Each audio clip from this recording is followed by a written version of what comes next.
Hey, Lily. Hello. How are you? I'm doing all right. How about yourself? I'm doing better. That's good.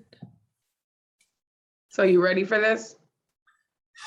um, I don't know. Let's hope so. I'm gonna try my best not to ramble.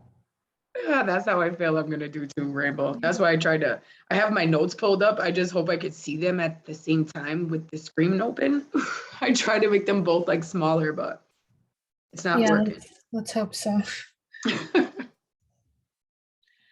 Let's Hey, hope. Jules, Hi. how are you? Good, but tired. I know it's early there, right? Yeah. I kept getting emails at like 5 in the morning. Oh my God, poor girl.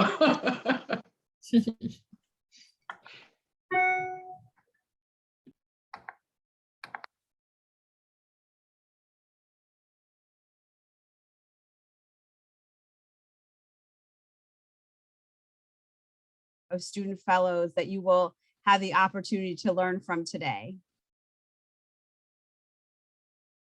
On the next slide, thank you.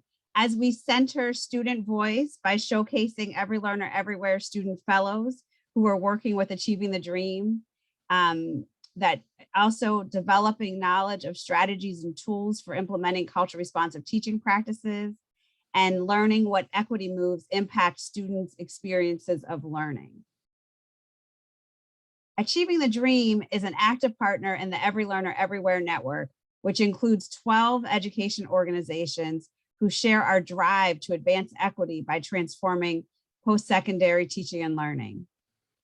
Our partners at Intentional Futures created an intensive student fellowship program that enables college students to work in an area of interest, develop professional skills and meaningful networking relationships with organizations that support the implementation and integration of education technologies. We are grateful that these 3 powerful fellows chose to complete a digital learning project with ATD. Now I will pass the mic to Sarah Kinnison, who facilitates the ELE fellowship program at Achieving the Dream. Hello, everyone. I'm Sarah Kinnison, Program Development Consultant at Achieving the Dream. I was one of the members of Achieving the Dream's teaching and learning team that had the honor of working closely with student fellows on the project to develop our understanding of effective and equity-minded digital teaching and learning practices.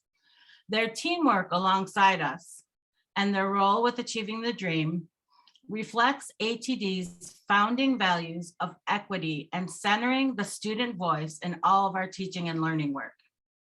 I've had the pleasure and honor of working with Nguyen, Rene Restivo, and Juliette Costillo, who will now introduce themselves.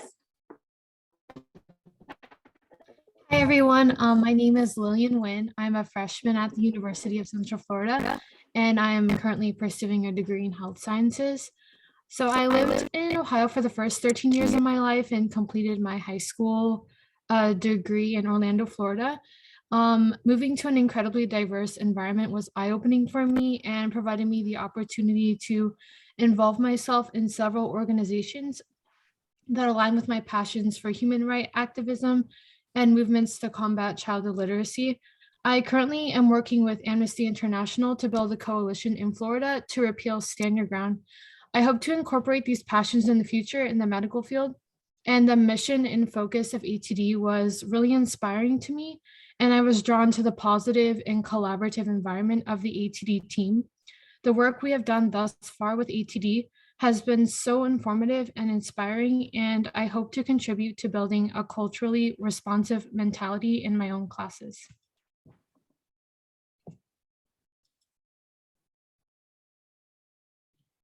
Aloha, everybody. My name is Juliette Costillo, but I go by Jules. I'm a senior at the University of Hawaii, West Oahu, majoring in creative design and media. My passions include digital art and film. And in my free time, I like to volunteer for the local cancer society. So I participate in Hope Fest. which provides funding for the TC Chang Hope Lodge Foundation. And what they do is provide housing and food to people that are affected with cancer. So while they're awaiting treatment, the lodge provides housing for them. And I chose ATD because I wanted to be a part of change and help create a more equitable environment for all students who want to pursue higher education.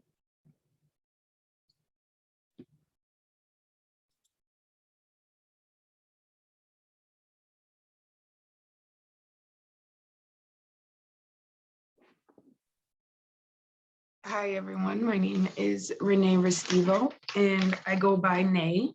I am a second-year student studying at Northwestern Connecticut Community College. I'm majoring in health information management, but I would like to focus on social science, where I feel I can make a difference. I'm one of the founding members and president of the Student of Color Alliance, and I am part of the Student Senate. I am also a small business owner who hopes to incorporate community talents into my store.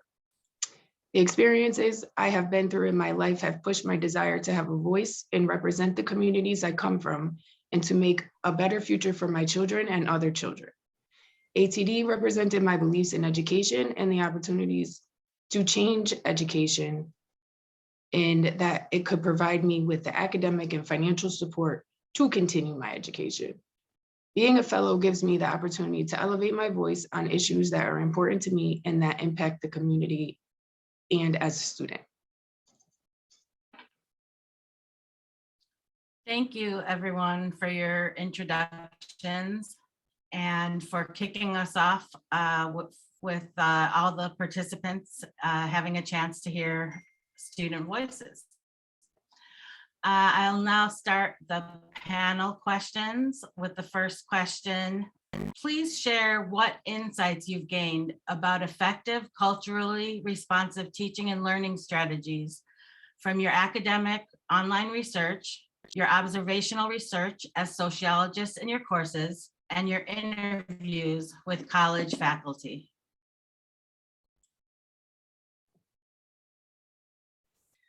So my initial thoughts of culturally responsive teaching were like simply recognizing differences in cultures in the classroom and being sensitive to diversity.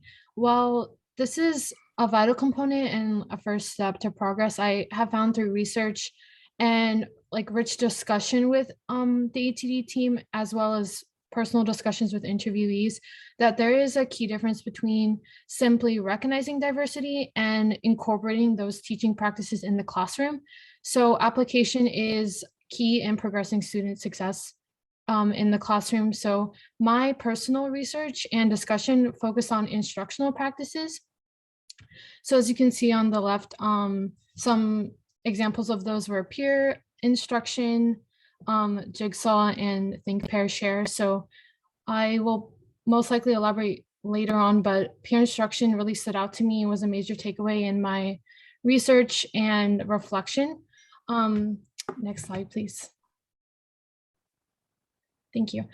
So I just wanted to take the time to like reflect on my interview with a writing center supervisor at Valencia College in Orlando, Florida. So it really reinforced some takeaways I found during research, and like holistically, we discussed how multiculturalism is an asset. We discussed the difference between equity versus equality, students having the resources needed for success, even if they aren't given to everybody, and having that equity and belief and personal attention. So having a support system as a resource, and being surrounded by individuals who not only believe in them, but also encourage them, and creating a diverse environment in terms of educators as well. So this tied into my research with application versus simple recognition. So instead of simply addressing diversity in religion, ethnicity, race, etc. in the syllabus, incorporating that in text and representing various cultures and voices through rich discussion and like open source resources. So lastly, we talked a lot about linguistic justice, which really resonated with me, as that's something I hope to incorporate in the future with my career.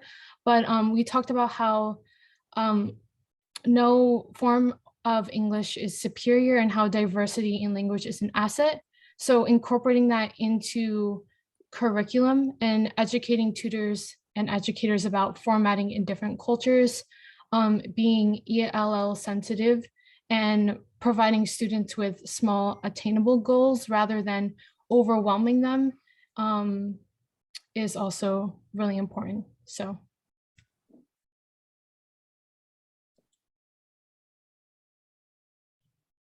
So for ETD, I was tasked with researching culturally responsive assessment. So what I learned during this time was a lot of new terms to me, like summative assessments, which is when instructors evaluate students' learning at the end of a unit by comparing them to a standard or benchmark. So that's similar to midterms or quizzes. Another term I learned was project-based learning. That's when teachers empower students culturally by learning through innovative projects to foster their voices and their independence. And I think instructors should focus more on students maintain and absorb information to gauge whether they understand the lesson. That most assessments given are based on the normative pretium, where instructors believe a select number of students will achieve high marks, majority of them will get average scores, and a predetermined number of them will fail. So I believe that tests just need to step away from this pass-fail aspect of testing by restructuring them in a way that informs and guides students' learning processes if they're understanding a lesson. Next slide, please. Thank you. So for my interview, I went back to an old teacher at the University of West Oahu. It's somebody that I thought really incorporated equity and culturally responsive teaching in her own classroom.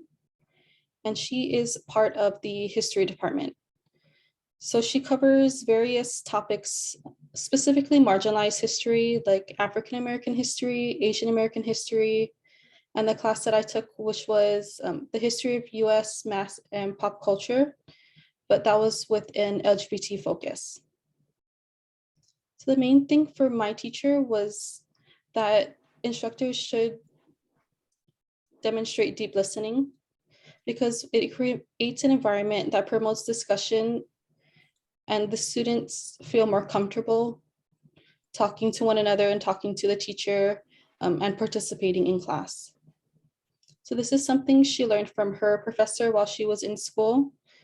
That professor's name was Haunani K. Trask, who was an important scholar and Native Hawaiian leader. So in my US pop and mass culture history class, a lot of it was reading and film material, but what my teacher did was provide everything for free. So that was links to all the literature, links to the films, and she balanced it between authors and writers from the mainland, like the continental United States, and people that are locally from Hawaii. So that was the first time I ever covered material that was relatable to me. Like I knew all the places they described.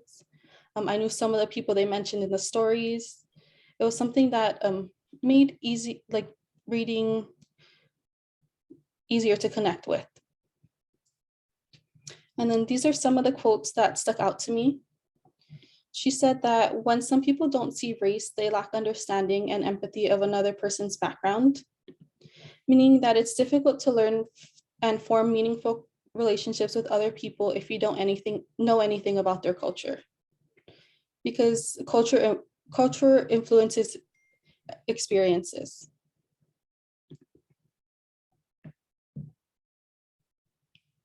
Next slide, please.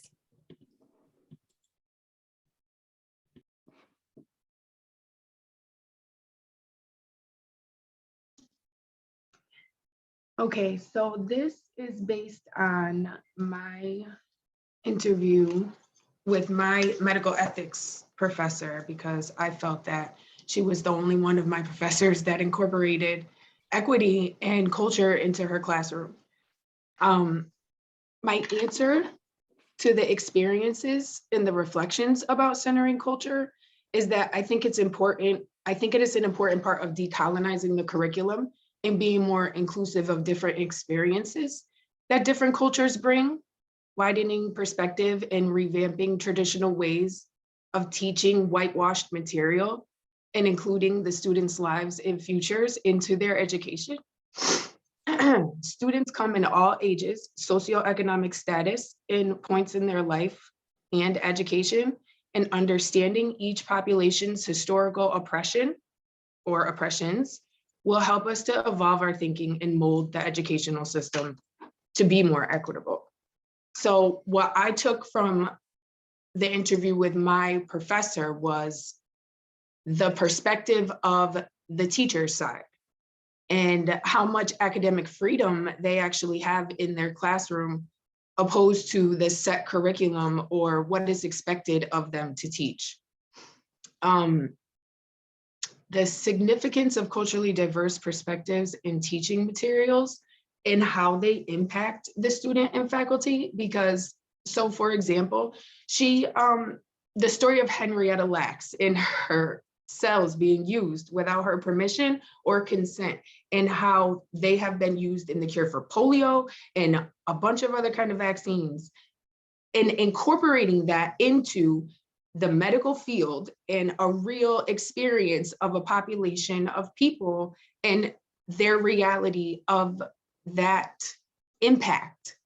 So I think another thing that is important is the administrative support that they receive, because everybody has to be on the same page and have the same goals to equitize their curriculum or make what they're using more accessible to students to give them a better chance at not failing and actually using this service to better them in their future, because that's what education really is it's a service.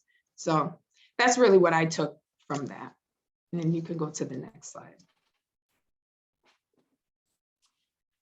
Thank you for all of these rich and thoughtful responses to the first question.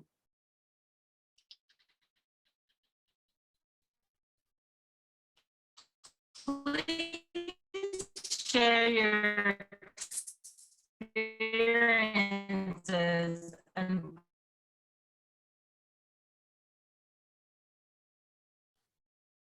Sarah, your audio is cutting out. Is that just are other people's experiencing that as well?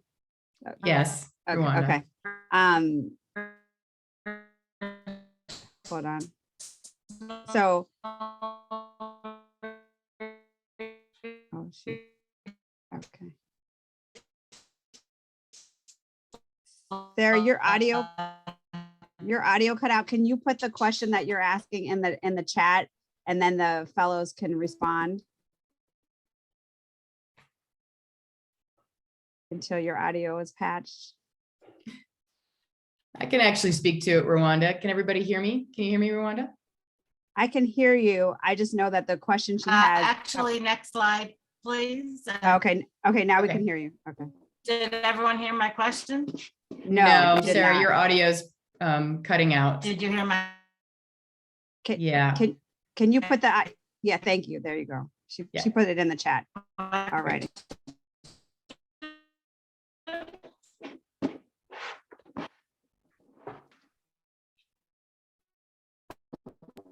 Which fellow is up first to respond?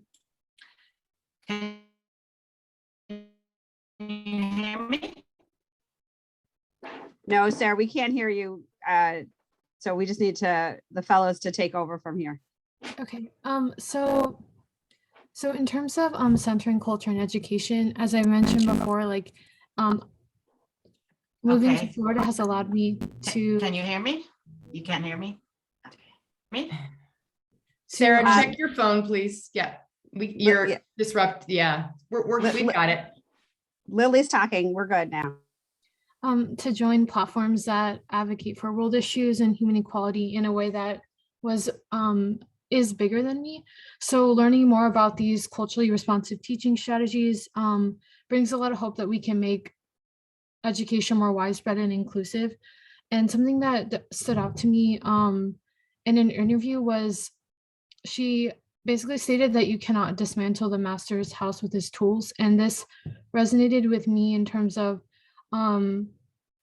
creating like an attitude and a type of like a learning environment that can influence the next generation to, you know, create that more inclusive environment with the culturally responsive teaching strategies that we hope to implement in the future. So although with discussion with my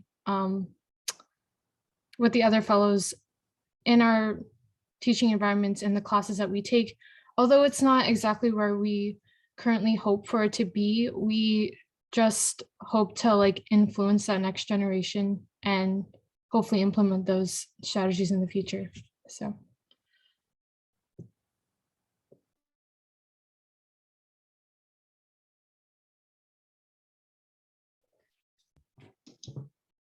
Sorry, guys, we're back at that slide.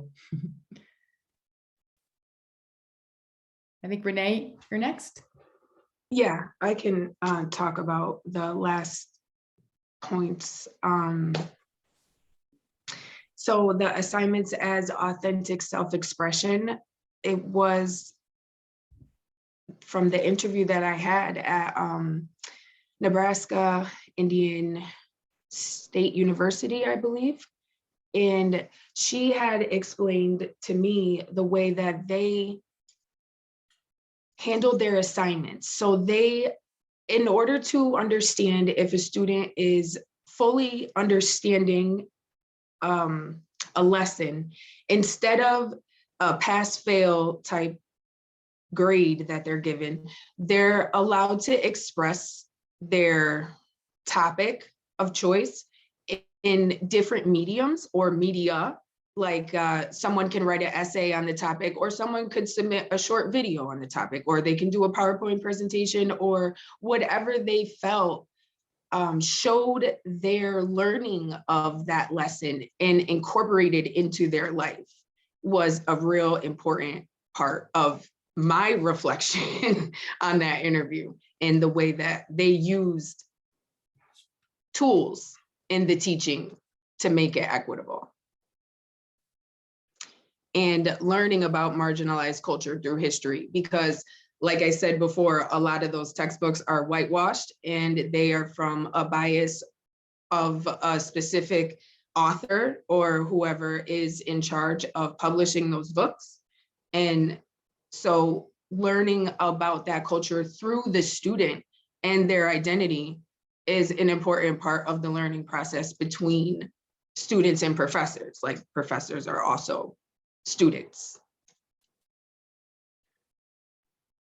And similar to Renee, in Hawaii, the University of Hawaii systems, it's required that all students take a Native Hawaiian history class.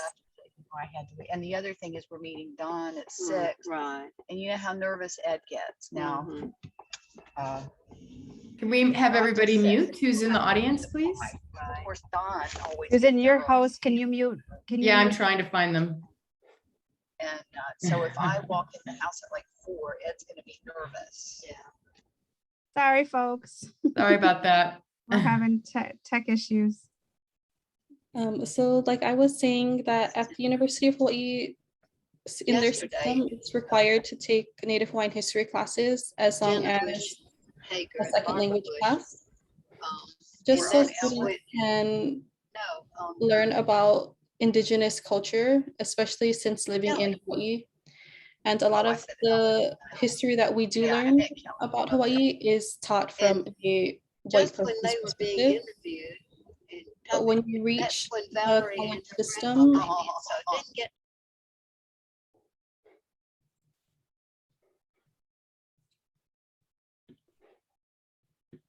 Okay, we've got them muted. I apologize. when you reach the college system, the University of Hawaii has instructors that are Native Hawaiian and that have degrees and extensive knowledge about Native history. So it's taught from like actual accounts versus when I was in high school and I learned about Hawaiian history in like a Western textbook.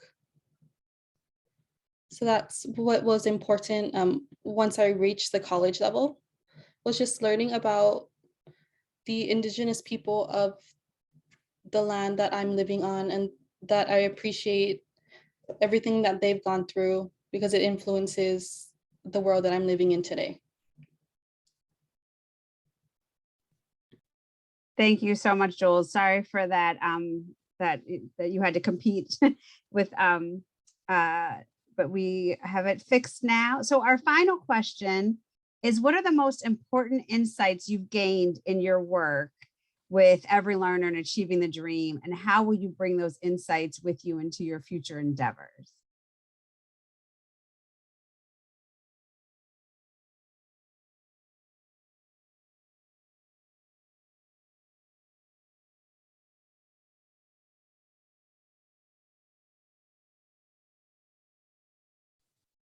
Lily, are you up first?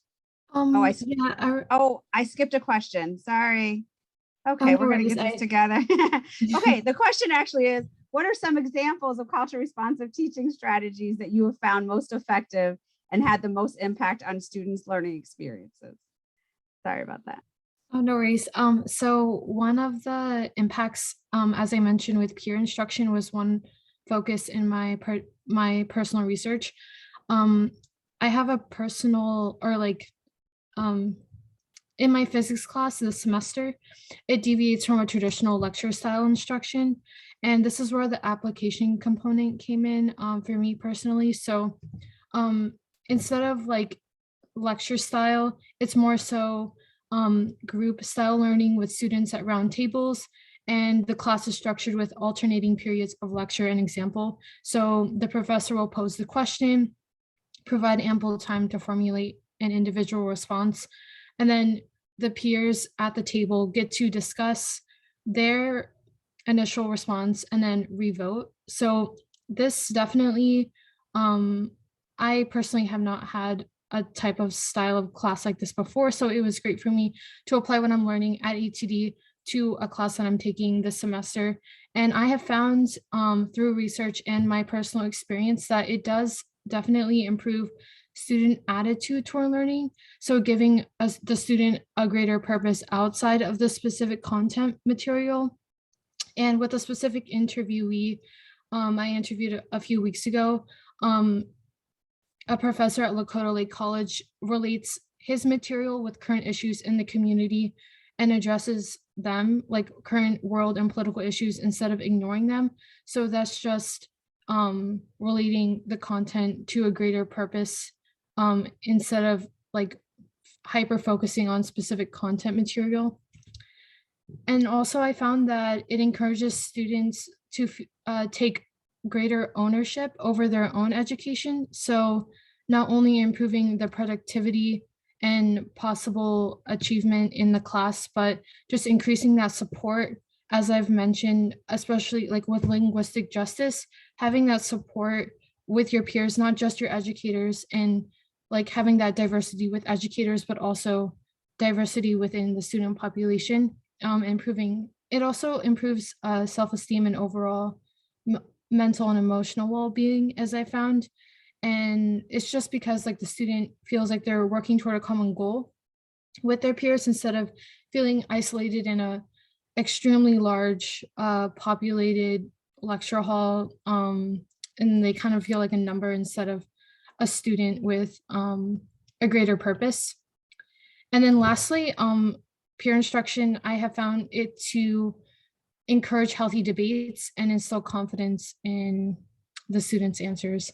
And then the second example and strategy I found is ELL sensitive teaching. So just being aware of formatting in different cultures and how that stems across all subjects.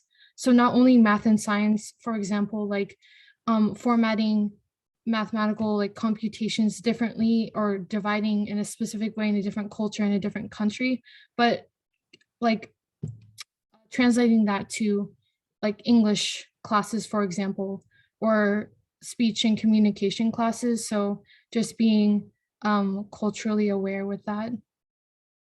And yeah, I believe. And also lastly, sorry,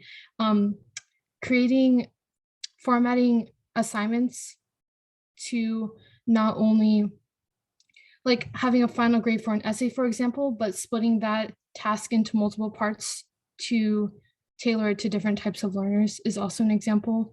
So you would address and assign grades per task leading up to that final essay was something that was discussed in interviews as well.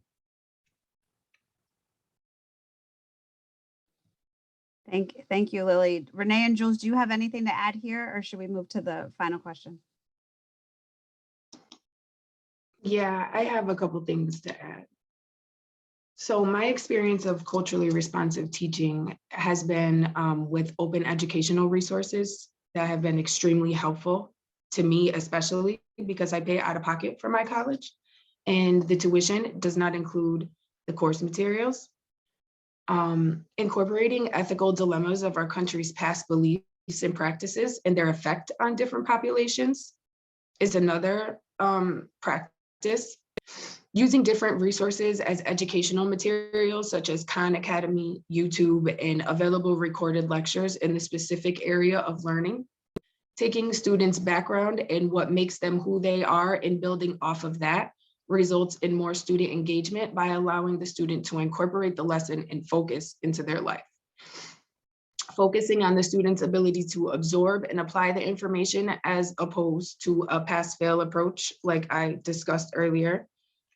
I found that the most effective strategies were making 2 years of another language, I feel, is so central to learning about human behavior and is central to communication and empathy between cultures. Language is so much more than words. It's tone, it's context, it's so much, it encompasses so much. When we can recognize the melody of another language, we broaden our understanding of not only what language is, but how to communicate more effectively. And lastly, I think that strategies could include the diverse experience of the student. Many students come from different countries. Even in my college now, I have students that are in the same class as me that are from the Philippines or are from Canada, or they're just taking the class online in this school, but they are from another country. So I think that they come from very different paths and realities, and to take that student's real life perspective and incorporate it into the classroom discussions and on different topics is central to having an effect, a positive effect on learning. These are all really powerful shares and highlights of strategies that just confirming that the work that we do at ATD and to help faculty think through being more transparent and all the things that our plenary speaker spoke to is what you are experiencing as being helpful. Jules, do you have anything to add here, or will we move on to the next question? They pretty much covered everything, so you can move on. Okay, so getting to the final question that I jumped ahead of before, what are the most important insights you've gained in your work with Every Learner and Achieving the Dream, and how will you bring those insights with you into future endeavors? So I'll be brief. I'll let Jules speak a little bit more, but basically, I definitely ELE and Achieving the Dream has given me the opportunity to meet like-minded students. Like they not only want to better themselves, but make a greater impact somehow in this world. And that's been really motivating and enriching and inspiring for me, and has really motivated me to like with my research, really take it seriously and try to like also be observant in my personal classes and try to implement it that way.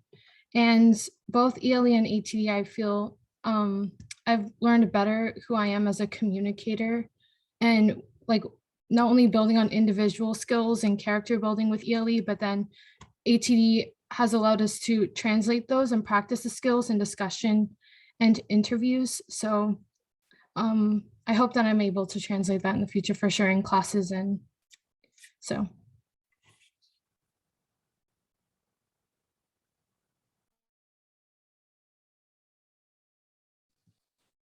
Thank you. Rene, Jules, would you like to add anything here? I'm gonna let Jules take it and I'll just finish it off. So for my personal growth and opportunities, just keeping in mind that education is still evolving and that it can evolve and it has the ability to, even though it is sometimes slow progress, we're paving the way for a better future for the younger generation. So just being hopeful about that is what ATD taught me. It's like it is something that can be accomplished.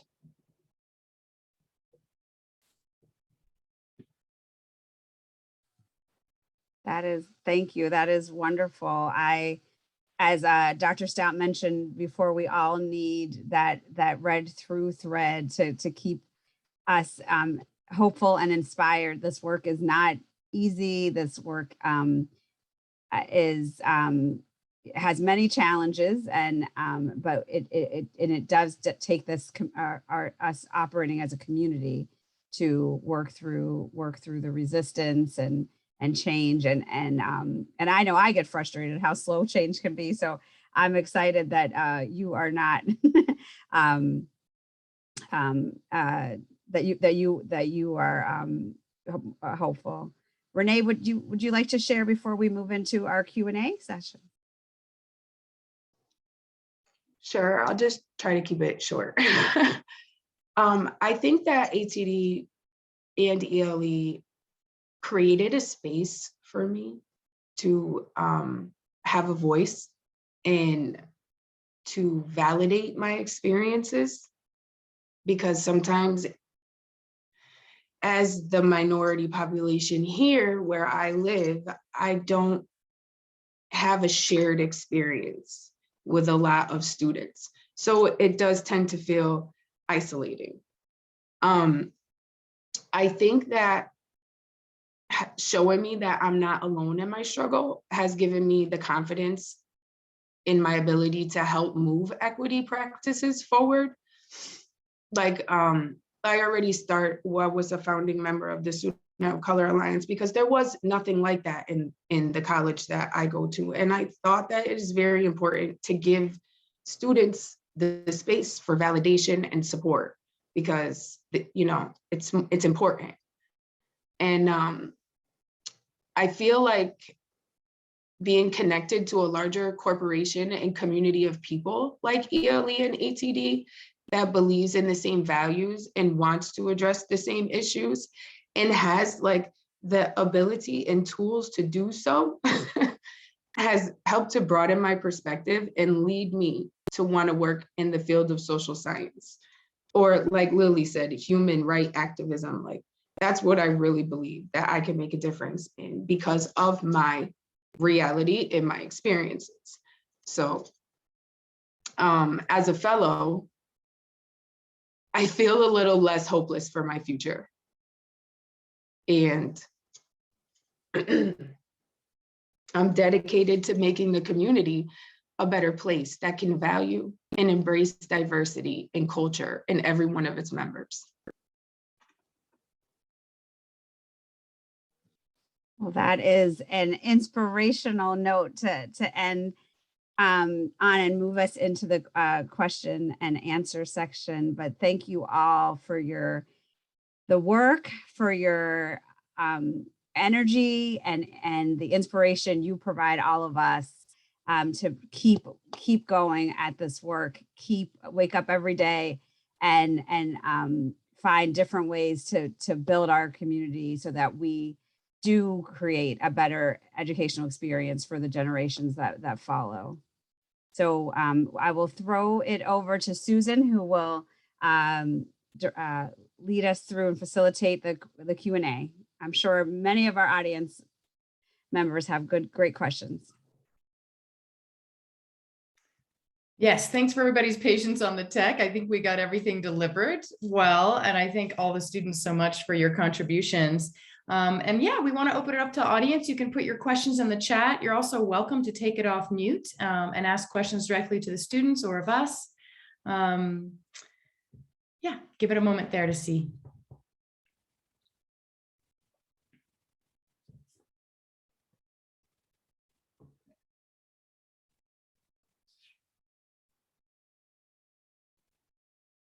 All right, there's a question in the chat for Nia.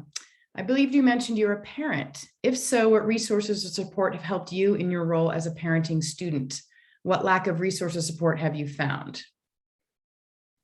So both sides, what have you found and what have been the things that kind of are missing? So I actually I went to school twice. I went to school when I was 19, when my son was just born, and I had already had another son. And there was a complete lack of any type of understanding or resource. And that was about 16 years ago. So now my children are 20, 18, and 14. So I don't need as much help with them as I needed when I was younger, and the resources weren't available. But things that are worth mention are the college pantry. They definitely have been a huge help for me because I was a student during Corona and I'm a bar manager. And so I couldn't work at all. And having that ability to get food from them and them provide me not only with food, but with a $20 Stop and Shop card that helped me also feed my dog. Like nice. Just little things like that really mattered and helped me. And they were not resources that were available all those years ago. So I think there has been a lot of improvement, but I definitely think there could be more room for improvement, maybe such as daycare services or something like that to help out young parents. Great.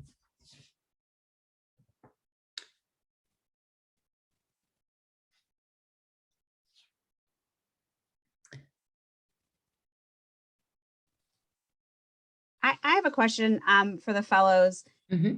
What, through your research and talking to faculty and peers and the literature reviews that you did, what surprised you most about where we are in the education field in terms of culturally responsive teaching?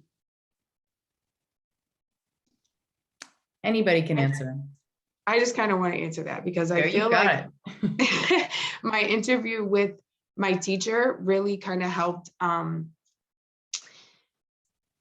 stance was the generational gap between professors and students that usually occurs has an effect on communication and understanding, right? So she had came up with this idea of having like student symposiums where students can get up there and explain what it means to be who they are. And what role they identify with, it doesn't matter, but it's an educational experience that I think should happen. Sometimes the way she expressed it to me as an older generation, like I'm 36 too, so it's not that much of a gap, but between her and the majority of her students, sometimes it's embarrassing to ask what things mean to someone or what someone's experiences are, or because they don't want to come off as ignorant or rude. And to be able to find a way to bridge that gap between not wanting to come off as ignorant or rude and still wanting to be a learner of different cultures and different things, the generation's new, ideas of today, just bridging that gap. And I think she just had great ideas on that. And I do think it is really important. Do you think it opened the door for her just through the interview itself to recognize the importance of that? Like, do you feel like you kind of inspired that in her, or she was really kind of already doing this and you were amplifying that for her? I feel like I gave her a voice, to be honest. Like, I feel like no one else is doing this kind of work. No one else, I asked her to interview her. No one else did that. No one is going to do that. So by doing that, it gave her a chance to voice her opinions and strategies. And she really did have really good ones. And because I'm a part of the Senate, I want to take that information and try to implement it into the college, and it not just be a result of an interview. Yeah, exactly. Another question that's come up is around digital tools, right? So we're really at Achieving the Dream and in this initiative kind of looking at that intersection of digital learning, right, and technology. And within this courseware, adaptive courseware is one piece of it. But we're wondering, like, have you been able to see how digital tools, or even how a faculty member has utilized a digital tool in your classroom, has supported the culturally responsive teaching tenets you've learned about in this project?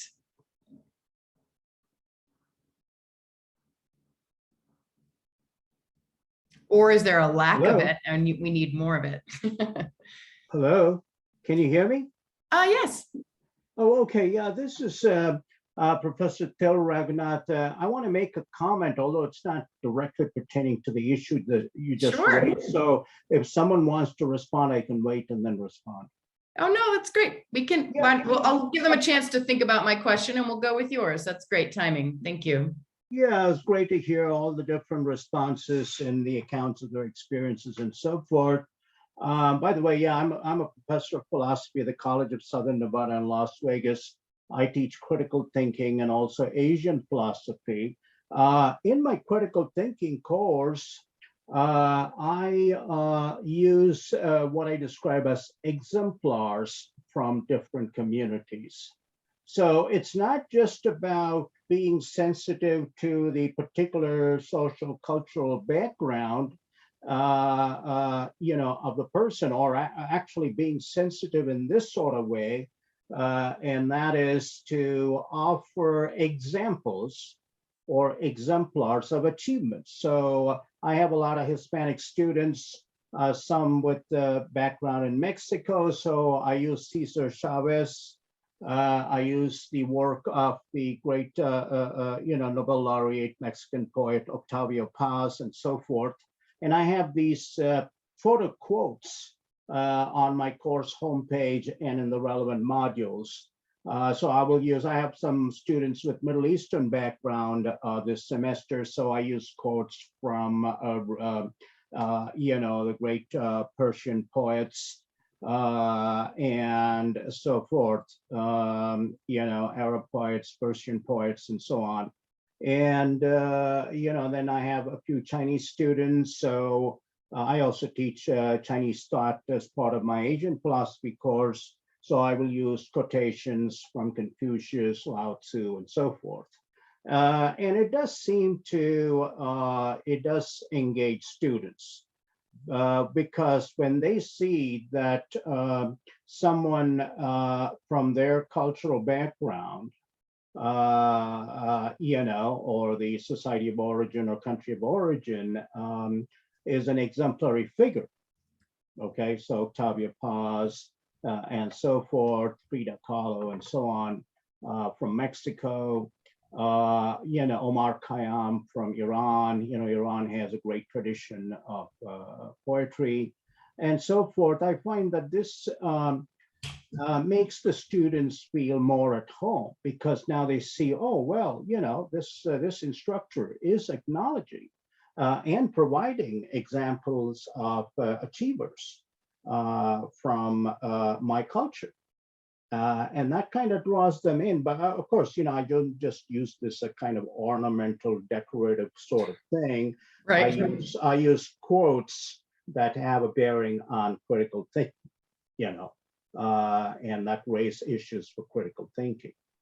So I think that this kind of an approach, maybe the students that reported, the persons that reported their experiences have encountered this, but I didn't see a specific reference to it. So I thought I'll share with you that my view is that being culturally sensitive, you can express that cultural sensitivity and incorporate it effectively into your teaching by using what I call exemplars or examples or models of achievement from different cultures. And let's face it, I mean, this is, these are all achievements of humanity. In the end, that's what it is. And the more open and more receptive we are to the achievements of humanity and not just our own little,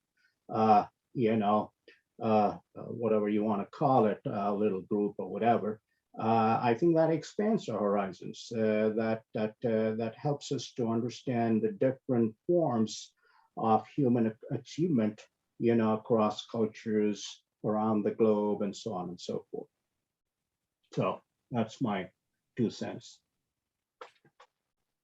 I see Nia nodding her nodding her head, and thank you so much. I mean, that takes a lot of thought, right? A lot of thought and connecting the learning outcomes of critical thinking to the quotes, and also thinking through who your students are.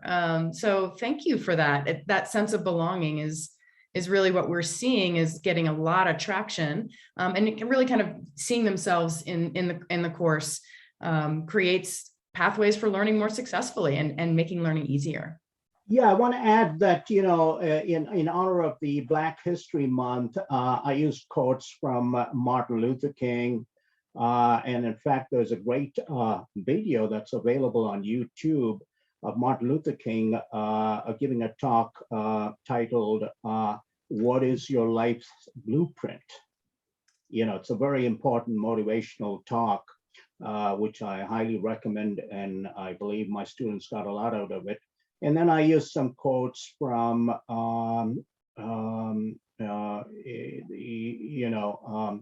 who's the other person there? Martin Luther King, and who's the other person? He was assassinated, and somehow the name. Malcolm X. Malcolm X. I was going to say, was it Malcolm X? I mean, there are many others. I just didn't know which assassination you were referring to. Right. Well, yeah, there was a kind of block in my mind. I don't know, or memory block. But anyway, the quote that I used was, "That's not a chip on my shoulder. That's your foot on my neck." It's a great quote. Mm-hmm. And then, I used an excerpt from one of his speeches after incidents of police brutality in Los Angeles and so forth. So, I used all these different kinds of things and just giving you a few examples. They draw people in, and I also pay attention to photographs and so forth. So I have a link here on my homepage called "Martin Luther King Knew That Fighting Racism Meant Fighting Police Brutality." And there's a photograph. It's a glass panel on the door, and above the panel it says "Chief of Police," and then you can see beyond that Martin Luther King is seated and looking at someone, probably the Chief of Police, who has called him in for interrogation. Mm-hmm. And then I have a subquote saying, "Critics of Black Lives Matter have held up King as a foil to the movement's criticisms of law enforcement, but those are views that King himself shared." And I think it was the Boston Globe that had this article, if I'm not mistaken. It's the Atlantic. Yeah, it's the Atlantic. And it links to that article and so on. So, and then a quote from Malcolm X, which says, "Education is the passport to the future, for tomorrow belongs to those who prepare for it today."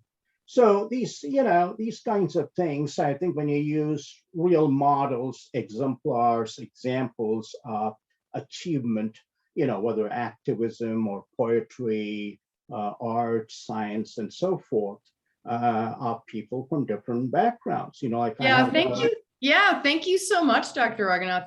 These are great ideas. There's a response in the chat for you, and I think Rene, I might put, and Lillian both want to respond to you. So let's give them a little bit of a moment to give you some response. Thank you.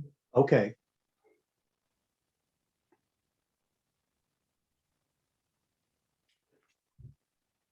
Yeah. I appreciated what you were saying, is kind of taking that to a deeper level, not just representation, but right. Yeah, because it helps to facilitate understanding of different cultures and bridge that communication gap where, you know, one person, so say you don't have students of different backgrounds in your class, like say that year or that semester, you don't have Chinese students in your class. To still incorporate Confucius's words into your class would be important. So to use all of the different diverse quotes, not only to help represent the student, but to help facilitate understanding of the cultures of different people, I think is important. Right, Yeah, so I it's not agree. kind of in a vacuum, it's within the context of understanding. Yeah, right. And Renee, you bring up a good point that I think a lot of folks struggle with, because when you're thinking about the example that you shared, Dr. Braga, it's good at thinking about it for when you have classrooms that aren't diverse, the importance of that as well. And I just want to underscore that point that Renee made, that I think sometimes when we think about culturally responsive teaching and equity-minded teaching, we're only thinking about it for if we have a racially diverse or economically diverse group, but and something that Sarah always brings up is the importance of that when you're in a homogeneous monolithic, it's actually probably more important, because students are less likely to have access and engagement at that level. So thank you. But I know we have I agree. 3 minutes left. So sorry, Dr. Mark, I think we have to, I just want to make sure if anyone has any other questions to give them some space. Does anyone have a question they'd like to ask here? And we have 2 minutes, so want to make sure. And if not, I think Susan, you're probably good to close us out. Yeah, can I just make a quick response here? 30 seconds. Yeah, I agree. I don't make the assumption that it's relevant only when you have a diverse group of students. I've always emphasized multicultural knowledge, the importance of multicultural knowledge. So, I fully agree with what you're saying. It has to be part of the course, regardless of whether you have a diverse, group of students. Thank you, though. Yeah, thank you very much. So I got to say, this work is hard. It's not easy to do. And I think we've done some unpacking today from the student perspective. Oops, let me put it back to that slide. And also been hearing from the audience about some ideas and strategies that they've utilized. But really kind of what does it mean to lean into this work? What does it mean to have representation? What does it mean to contextualize culture? So I want to thank everybody for their engagement, and many thanks to the students for your participation with us. We've had a wonderful time, and I want to just also bow down to Sarah Kinnison, who I'm so sorry your audio was not working today, but you have done an exemplar job in supporting our students. So a big hand of applause for Sarah.